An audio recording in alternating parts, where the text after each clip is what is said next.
Govinda Maharaj's appearance. And they did a nice chanting, kirtan. But really to glorify Govinda Maharaj, my story was that, yes, Prabhupada gave us Krishna consciousness.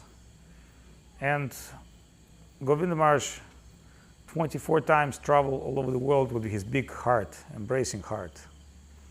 So his mission was to bring through his heart, not through mine, not through people from all over the world, to the deepest understanding of Krishna consciousness. But in this case, he wasn't using intellectual instruments. He but just used his heart and affection, love, and through which we all came, actually. Because I did not know the philosophy. When I met Govinda Maharaj, I was attracted to his divine personality. Later, I've read books, Sri Guru and His Grace, and in time I realized how great it is. But eventually, that was not why I was attracted. I wasn't thinking about philosophy and this. To me, it was okay, Hare Krishna, what else? But when I saw Govinda Maharaj, I understand he's Hare Krishna embodiment. He's an embodiment Hare Krishna. So this is like Hare Krishna life. And that's why I've said to devotees that we have seen many gurus and many great Gaudiya Vaishnava acharyas who are doing great work and coming all over the world and building temples. But we never have seen someone like Srila Govinda Maharaj with that big heart and that big accommodative ability and giving himself to all the people without any consideration for himself. I never see somebody, because Govinda Maharaj, you could come at 4 o'clock and sit around him, and 8 o'clock, when he will go to sleep, there'll be equal amount of people. I never see anybody would allow that much proximity and that much giving himself to the crowd of devotees. Govinda Maharaj fully sacrificed himself for devotees. And not only just sacrifice himself to devotees, also sacrifice himself to his guru. And through his sacrifice, and we can see now that was because everything he'd done was a mood of sacrifice. We have beautiful places came up. And again, it says in scriptures, guru acting through his devotees, to his disciples. Just like when Dronacharya had an old friend, Drupad, who offered him half of the kingdom. Dronacharya was offended by Drupad because he said, when I offer you half of the kingdom, we were boys, now I'm big king, and you're just a poor Brahmana, get out of here. Then later, Dronacharya asked Pandavas to go defeat Drupad and take away his kingdom. So when Drupad was tied by a rope in front of Dronacharya said, now you should understand, I wasn't tied by a rope of poverty and I was in front of you. And you said, oh, get out of here. You're a poor Brahmana. Now I'm a big king. He said, I really, your best friend. And really, what you are offered to me, I have to accept it. Otherwise, you'll make an offense. So you have to give me the half kingdom. So Drupad said, okay, now I understand how to be tied by ropes of circumstance. And I understand you didn't want to prosecute me or something. You are just inquiring to me to give you the done what I have to give you. And Drupad said, and you understand, as a Brahmana, I don't fight with you myself. I can fight with you easier. But as a guru, I do with hands of my disciples. So the scriptures say, the great guru live in act of his disciples. So we have many great disciples of Srila Govinda Maharaj and disciples of disciples, and that's what we understand, where guru living through, he might not be directly present with us, but his mercy, his love, his affection still with us.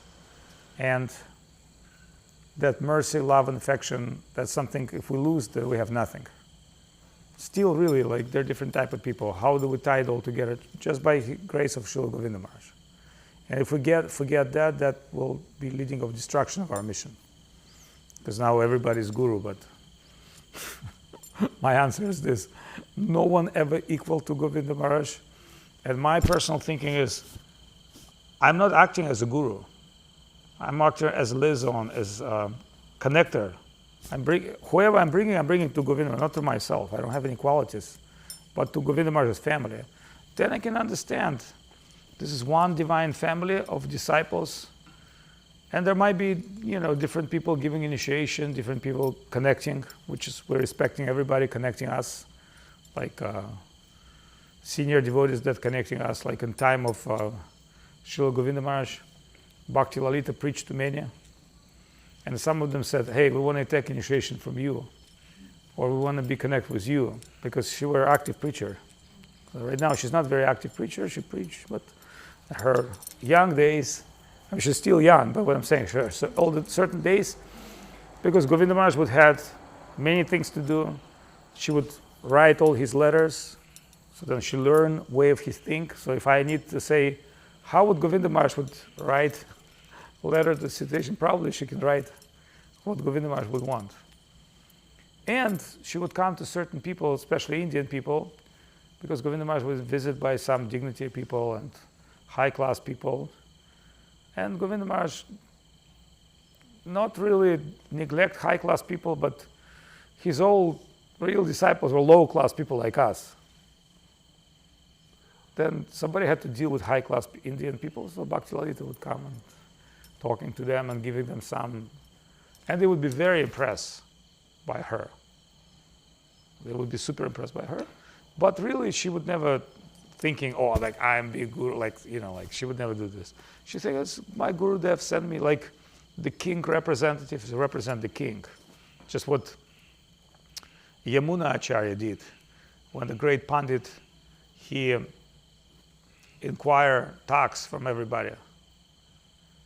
Then his disciple came to collect tax to Yamuna Acharya's guru, and Yamuna Acharya said, you're fool and your guru is fool.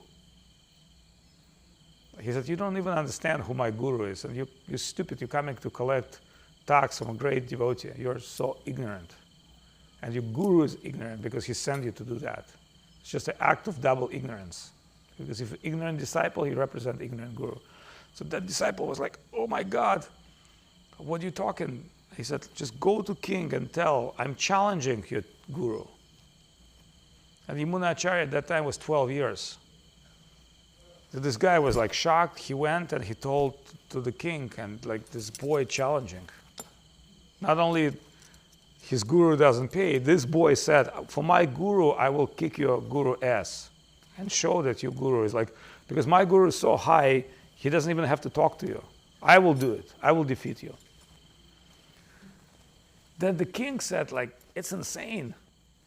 The Pandit said, yes, it's insane. But the queen said, well, she had some impression. The queen said, well, what if this boy really will, because, king, queen, she was like little humble, but she was very wise. She said, what if that boy will really defeat him? We have to accept the challenge. Then the king was quite a little arrogant. He said, like, I have the best Pandit in the whole South India. You're talking about some boy defeating him, my Pandit? What is you put on the bait? And this queen said, if this boy will defeat, I will be like humble servant. I cook for him, I wash his feet. Then the king said, if this boy defeat, I will give half the kingdom. So finally, they said, call the boy. So the boy came, and this Pandit said, well, I'm not even sure if you qualify to talk about things, just like Keshava Kashmiri with Mahaprabhu. He started asking him questions about grammar and Sanskrit, and Yamuna Acharya and finally he said, my dear sir, please don't waste your time. And this Pandit what do you mean don't waste my time? He said, all questions you ask me, they're primarily questions. And the Pandit asked him very complicated questions from Shastras. But Yamuna Acharya replied perfectly all of them. And then it becomes serious because everybody look at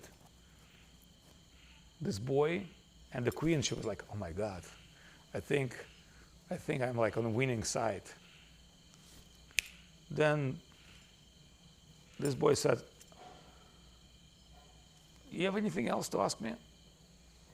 And this Pandit said, well, this very smart, tricky Indian guy said, okay, if you think I'm asking you primarily questions, why don't you ask me?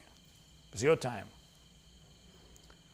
Acharya said, well, then few things. I will tell you just 3 points and you have to defeat every one of them. Number 1, you have to prove me that your mother is babyless. Number 2, you have to prove that king is sinful and queen are not chaste. So this guy thinking like, he's trying to say that my mother has no children, but I'm a child of mother. The king is sinful guy, so I have to accuse my king be sinful, and I have to accuse the queen to be unchaste. And this Pandit said, do you understand? Now it's serious. What you said, your head will be chopped off for what you've said. Because what you just the statements which you just made, no one can accuse, and if they will accuse, they will be punished to death. Acharya said, not necessarily. Not necessarily. He said, if I will talk the truth from the scriptures, how can I be punished to death?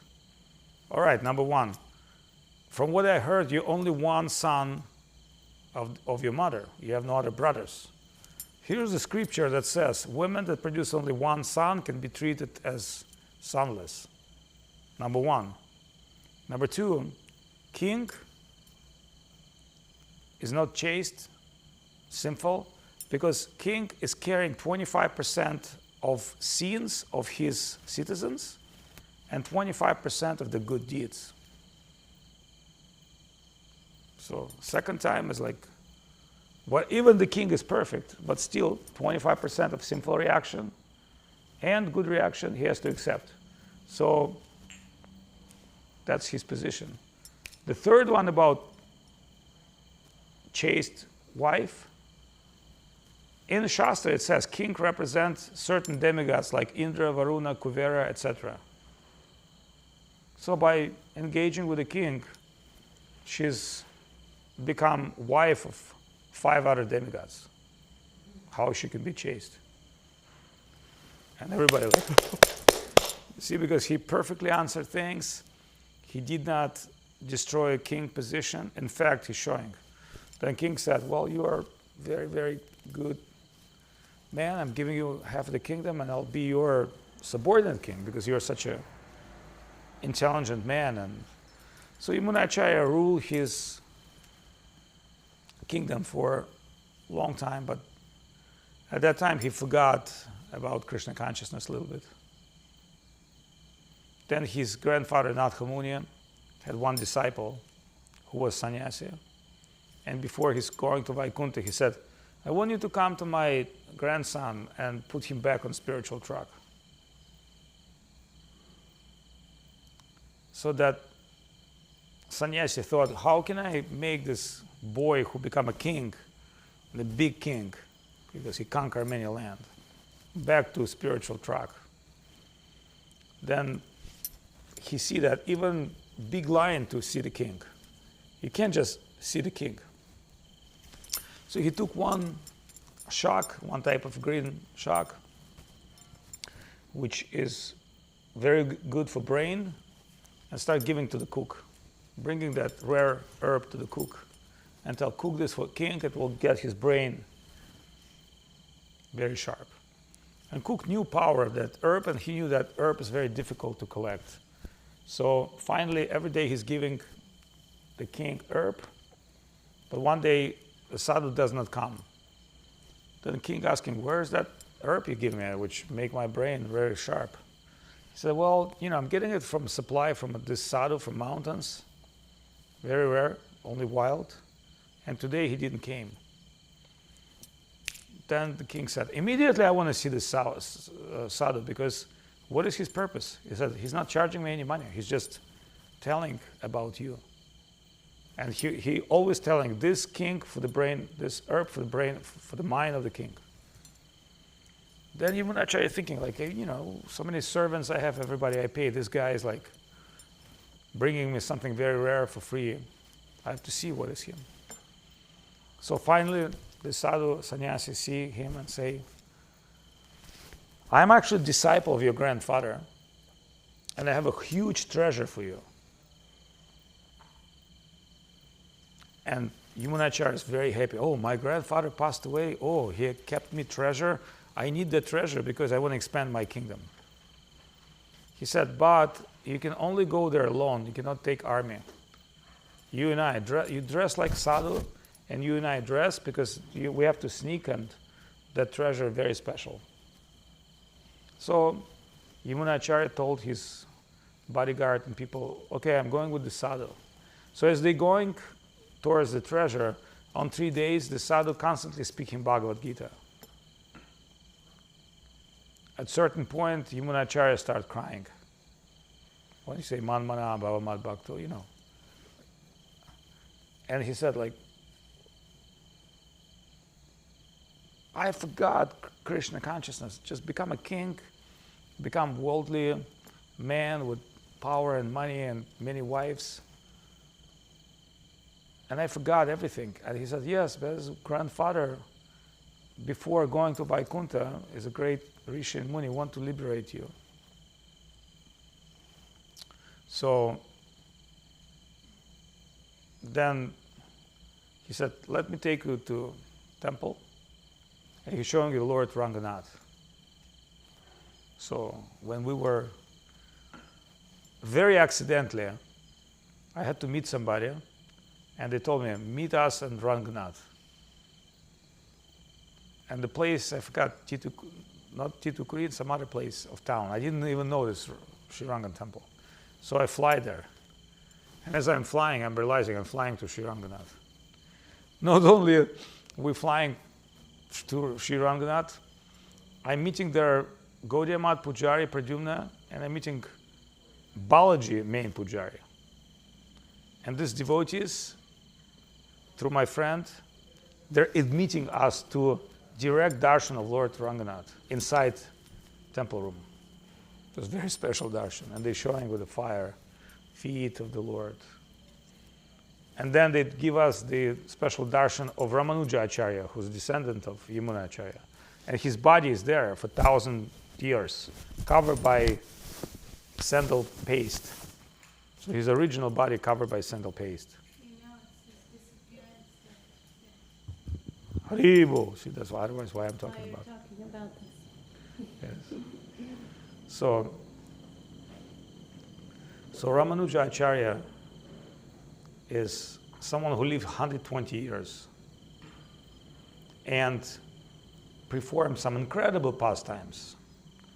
And even after, Ranganath temple built by Bibhishan, the brother of Ravana, because Lord Ramachandra gave him that deity and Vimana and told him, whatever you fly, if you get down, that deity will stay there.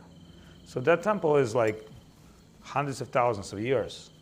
But each, like Yamuna Acharya, Ramanuja Acharya, they brought real life because it's just become very ritualistic. But all these great people, they brought the stream of devotional exchange and Harikatha and spiritual things. Because when you go to South India, like when you talk about Mahabharata, it's like, oh, it's happened yesterday. Only Mahabharata? Mahabharata is only 5,000 years. Like when you're in South India, don't tell anybody Mahabharata. It's like yesterday. It's too new. When you're in South India, like they really begin like Satya Yuga, and mainly they're like start talking Ramayana. Okay, yeah, this place since Ramayana. I mean, it's like last couple 100 million years. That's okay, but Mahabharata is like recent occasions. So what to speak about Mahaprabhu? They can't even get. But there's by Sri Rangam temple footprint of Mahaprabhu and small Mahaprabhu temple, and Pujari of that Pradyumna is our friend. So we're going to send him Mridanga because I said, now we have to do Harinam Sankirtan around, and he said, I have no Mridanga. I said, no problem, we can arrange you Mridanga anytime when devotees come, you have Mridanga and we can do Sankirtan there. And it's a beautiful, beautiful place with a gigantic history visited by millions of people. but still, chanting Krishna Nam. I mean, that was actually see, when Mahaprabhu came, he took from all these great acharyas two limbs, two parts of their teaching. And one part of Ramanuja Acharya teaching in Ramanuja Sampradaya, that Lord and the soul always separate. And that's beginning from Dasya Rasa. In Krishna exchange, the Dasya Rasa is so deep that even loving exchange is there. But in the Vishnu Aishwarya Bhav, you have to keep distance from your Lord, because you never consider yourself equal to Lord, and you have to have some appreciation. So that is beginning of devotion, but that's a very strong foundation. So that foundation of devotional service to Supreme Lord of Vaikuntha is there in Sri Rangam. And that bhav and that mood is always withdrawing familiarity, no familiarity. Although Krishna does not like that himself, but in form of Vishnu he is accepting that.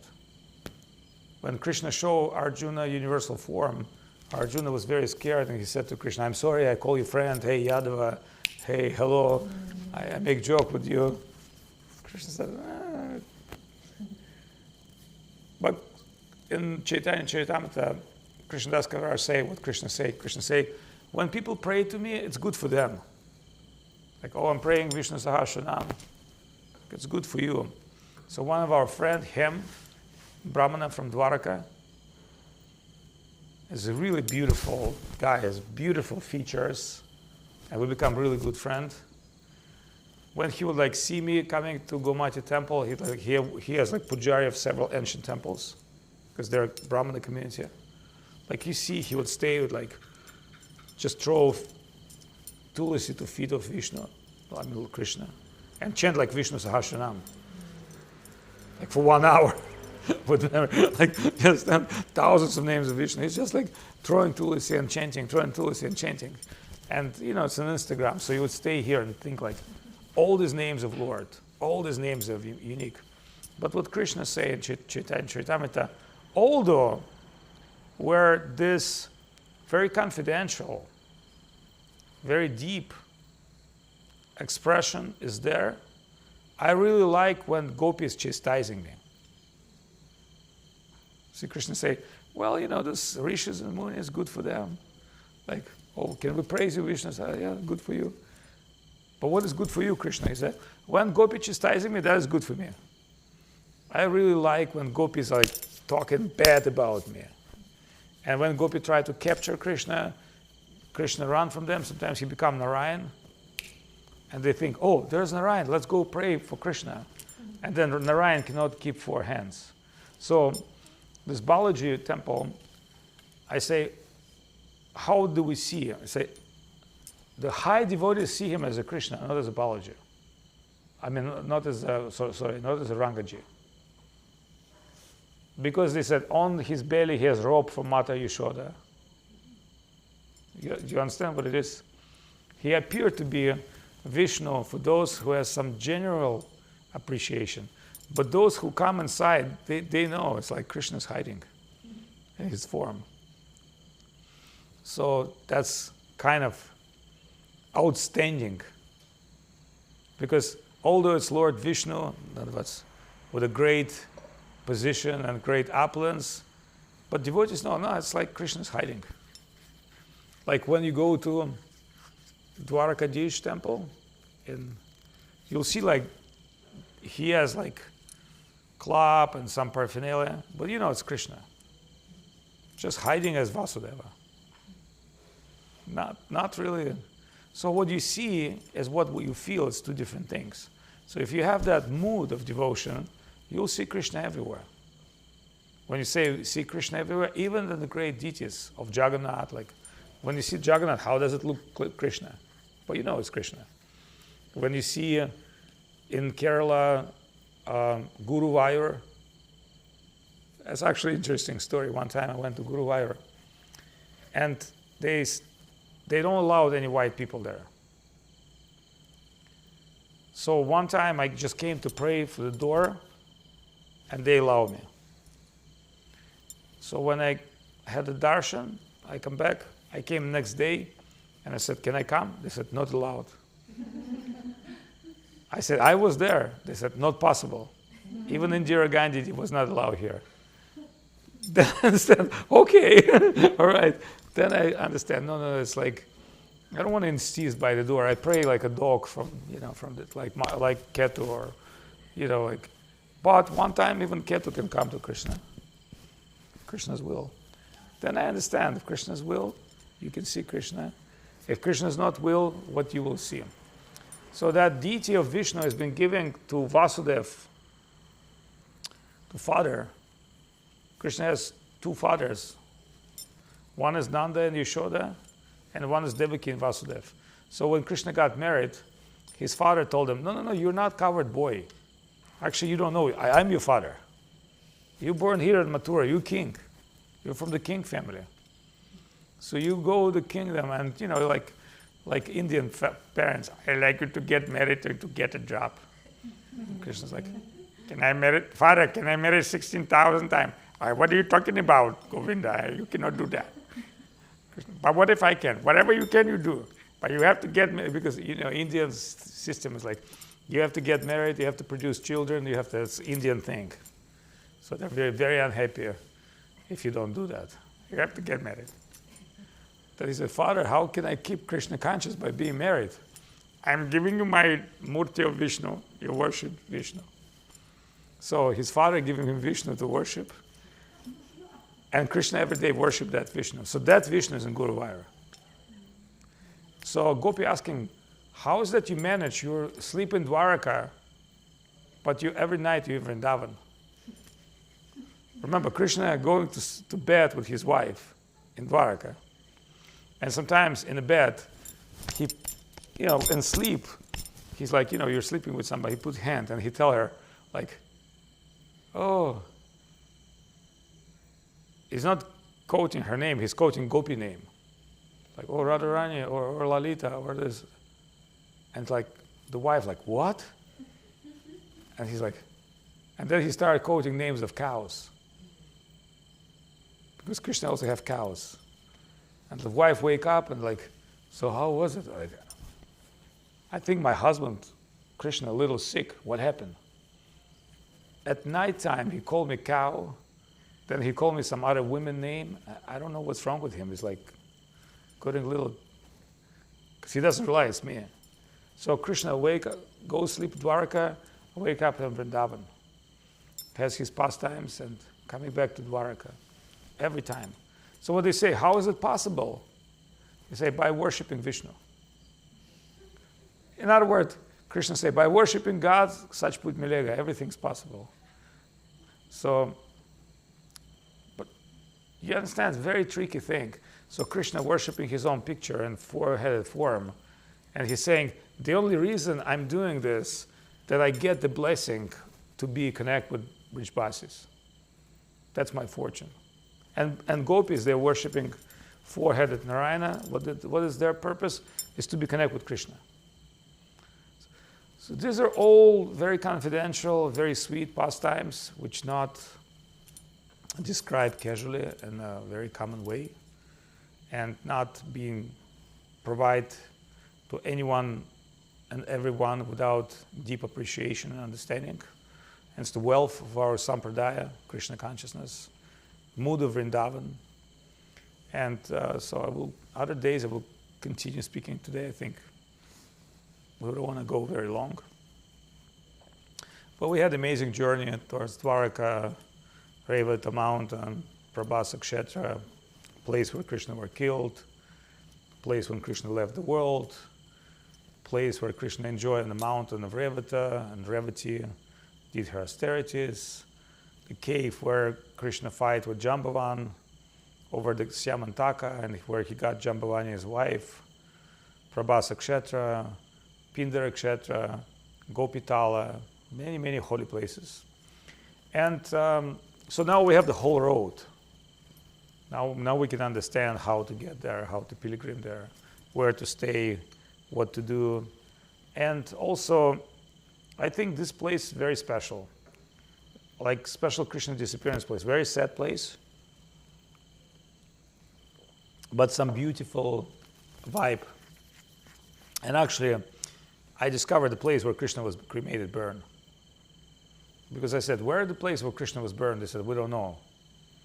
And we found one. It's so funny. You know where is that place? Where they're just burning everybody. Because it says it's in the confluence of ocean and Triveni. And there's a burning place. Just like in Puri, there's a burning place. In Dvaraka, there's a burning place.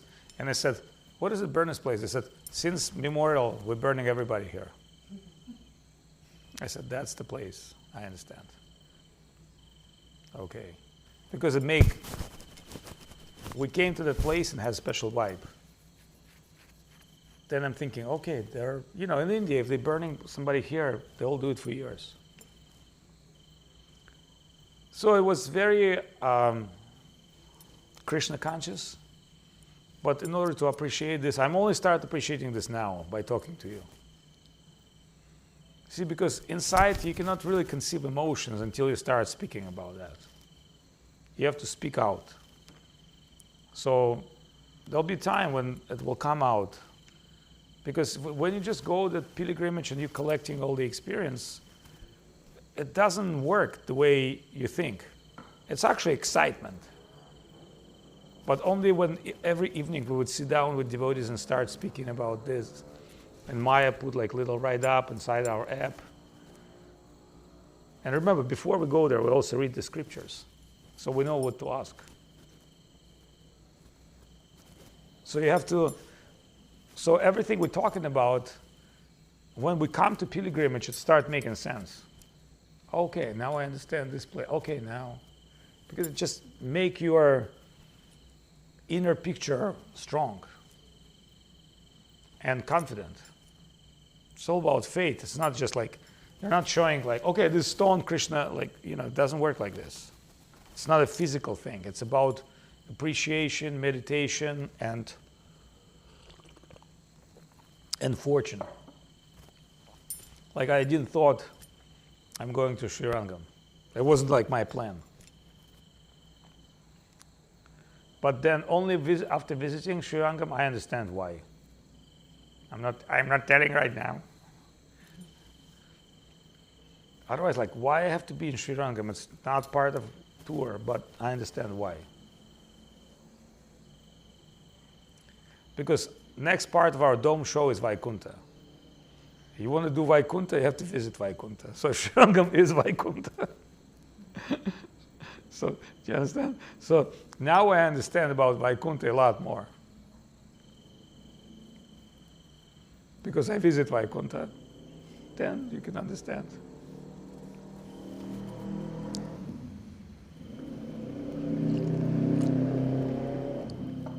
Not understand physical.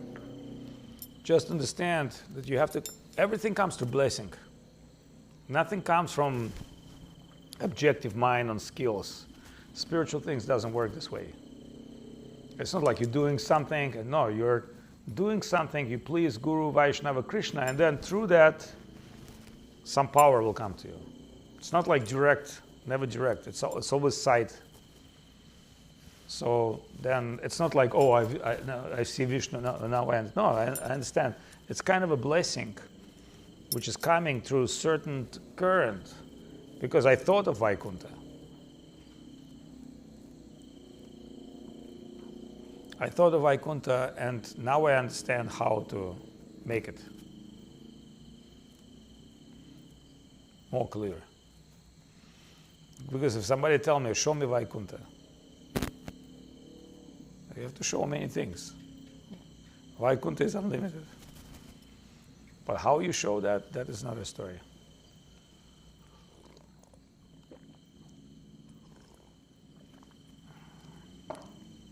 So guess what?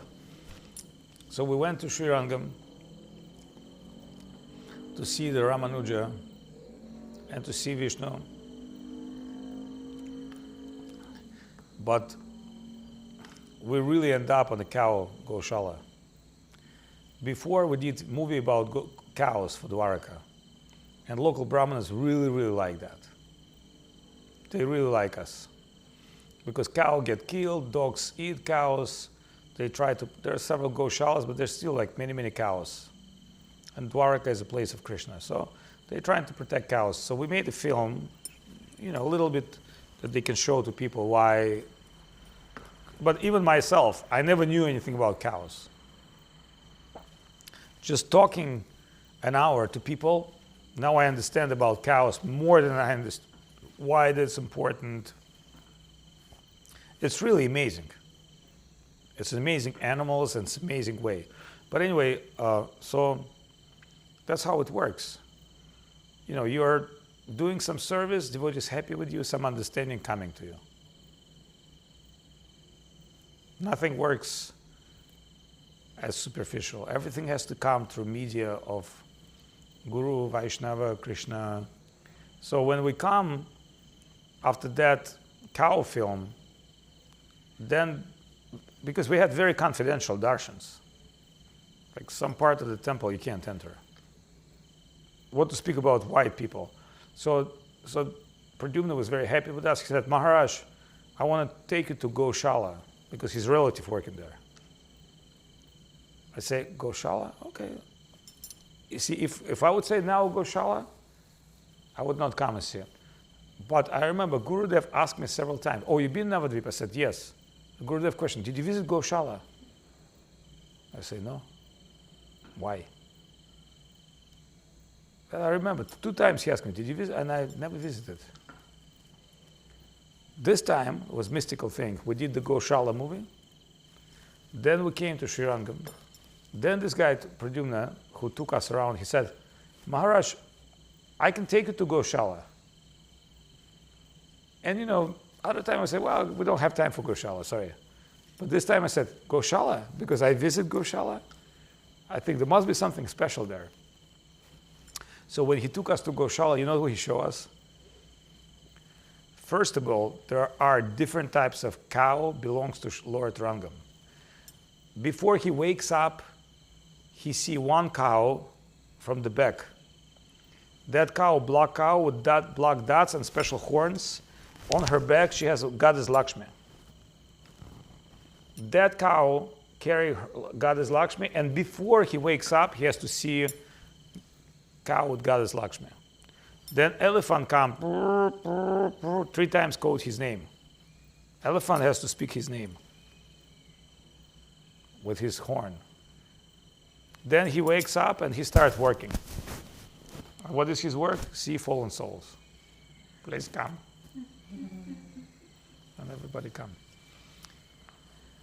Then they brought us there. They show me that cow. And they show me, here's the Lakshmi mark. Because they put, wherever in India they worship the back of the cow. And they worship the mark.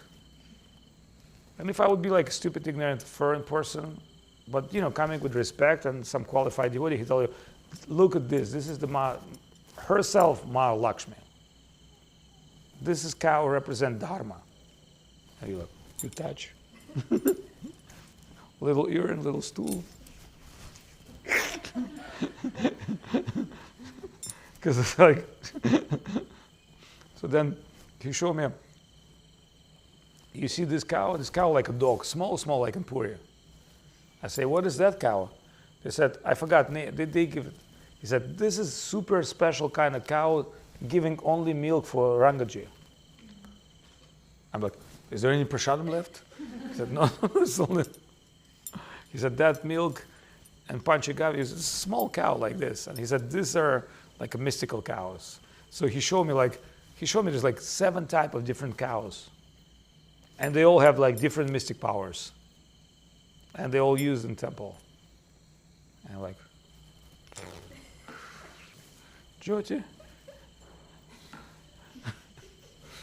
Jyoti, you see those cows? I'm just joking, but like we are so ignorant for this culture. We don't even understand the importance of the cow, Govind, it just doesn't make sense in our brain. But as you going along in Krishna consciousness, something start coming. Maybe too late, maybe when you're a little bit too old. Like one devotee told me, we veterans of Krishna consciousness. I said, you? You a veteran? Like, how many temples you give? How many books you distribute? There are some people giving like Ramai, I believe he's a veteran. Or like Rishabdev, I believe he's a veteran. Maybe Ananda Moy Vijayaraman, but not you, sorry. So it's just so arrogantly people think, oh, I've been around devotees for 20 years, I'm veteran. And I realized just coming to these temples, I know nothing about nothing. But that was good, because I've learned something there. See, if I would be like a guy who knows everything, I would not go here or there. But if I'm just coming like a stupid guy, okay, Maharaj, we tell you shit, we tell you Vimana. This Vimana flying, there's a flying Vimana there on top. It's called Hari Om Vimana. I said, is this a flying thing? He said, yes. I said, can we borrow that machine? We might make a copy. They said, no, Maharaj, it's a mantrika viman. It's not yantrika viman. It's only flying through mantra. I'm sorry, guys. Because that's Viman has been, they said that this Viman has been here for the last couple of, 100,000 years. Maybe it's copy, maybe it's or million year, whatever. You understand what I'm trying? But that's like Viman, the deity came. So that's not like something you can take. And they said it's Hari Om Viman. They showed this Viman. There's like Krishna on different sides, and they said it like lotus and dome. And they said it looked like a flying thing. And they said this Viman landed here on top. That's why we built support. But this is the deity came on this Viman. So all the time will be this deity will go into this Viman and fly. But that's not like something objective, because it has mystic power.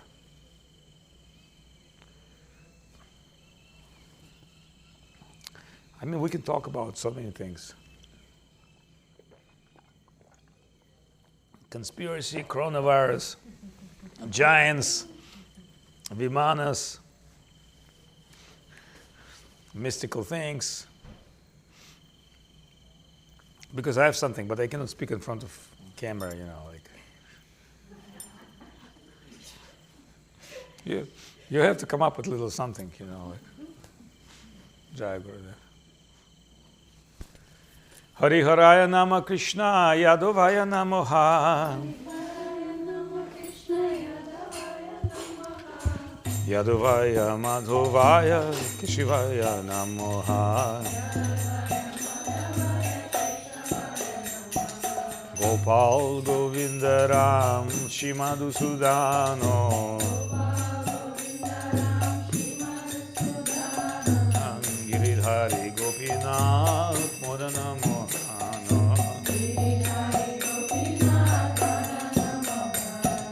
Shri Chaitanya Nityananda Shri Advaita Chandra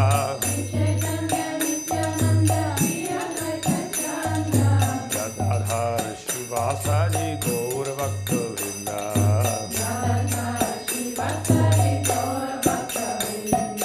Jaya Rupa Sanatan Bhakta Raghunatha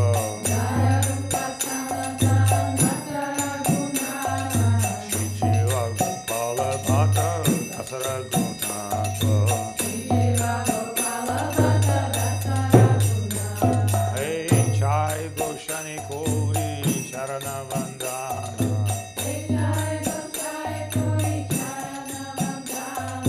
Jaha Gigana Shavishto Purana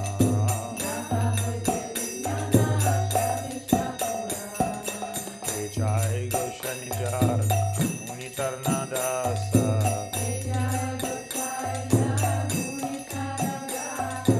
Ansabara Padarenu Mure Panchagrasa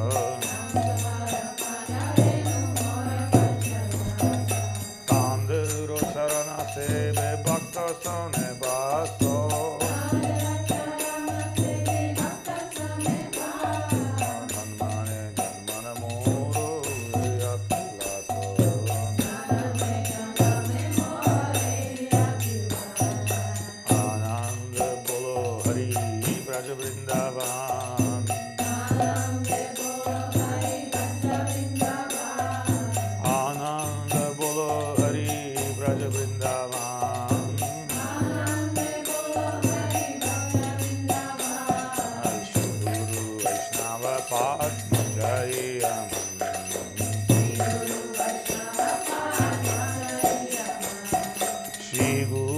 Vaishnava Pad Padma Koriyasho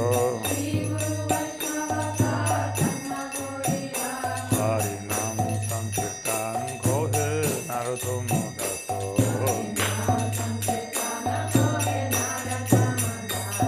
Hori Ho Raya Nama Krishna Yadavaya Namaha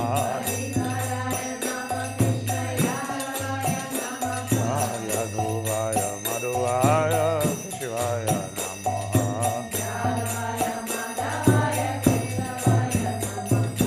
Gopal Govinda Ram Shri Madhusudana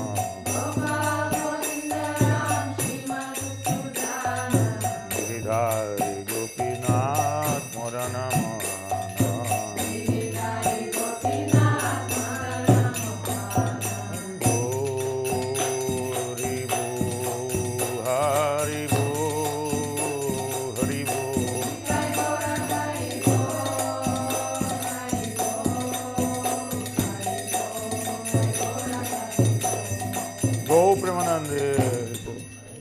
Jai Shri Guru Gauranga Radha Govinda Sundar Ji ki Jai, Shri Giriraj Govardhan ki Jai, Shri Rupanuga Guru Varga ki Jai, Shri Bhakti Siddhar Goswami Maharaj ki Jai, Shri Acharya Vrinda ki Jai, Shri Mati Bhakti Lalita Devi ki Jai, Bhakti Vrinda ki Jai, Shri Gupta Govardhan ki Jai, Naam Sankirtan ki Jai, Go Premanande Hari Hari